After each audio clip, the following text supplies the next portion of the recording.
Hi guys, welcome back to the channel. I've had this one for a bit. I didn't want to rush and make a video, but I also don't really need 20 minutes to cover it. So here's a quick take that took a while to get to. But before we get into that, don't forget to check this great discount for it. You can find the link in both the video description and the top comment below. Alright, enough talk. Let's get right into it. So, I've been riding this electric bike around town for a couple of weeks, and here's what it's really like. This is a budget-friendly option, and for under $500, it surprised me by how much worth it you get.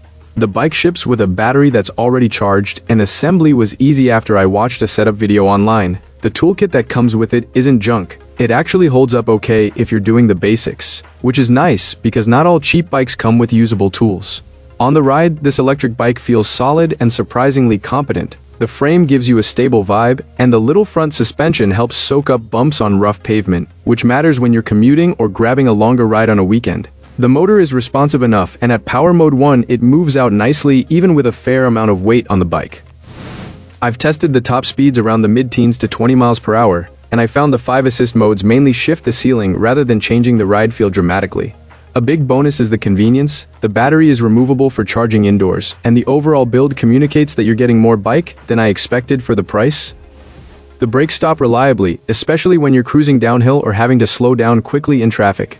The gearing and seat height are adjustable, which makes it easier to dial in a comfortable riding position without fuss. That said, the seat itself is not particularly comfy for longer rides, so I'll be swapping it out soon to keep the experience pleasant. There are a few caveats you should know. The grips are a bit firmer than plush, and the rear brake has a tendency to squeal after a few miles, with the front making a little noise too. Also, you'll want to keep up with hardware checks. I've had the front axle loosen a bit and the headset shift during a ride, so I started doing quick checks before every trip. The ride has remained enjoyable, but those little maintenance tasks are part of the picture with a value-focused bike like this. An update I think is important. There's something about the rake of the front tube that affects handling at higher speeds. This bike has a fairly steep rake, about 70 degrees, which can feel a bit unstable when you're pushing toward the top end of its speed range. The suggestion I'd pass along is to consider modifications that increase rake without changing the frame. Think fork options that give more forward intake or a rake triple tree style fork. It's not a disaster, but it's worth knowing if you ride on streets or downhill trails. Overall, this electric bike is a great entry point for cheap ebiking. It motivates me to get out daily, handles urban stuff well, and the price to performance ratio is hard to beat. There will be upgrades and some maintenance, but I'm still having a blast and would recommend giving it a serious look if you're curious about electric rides on a budget.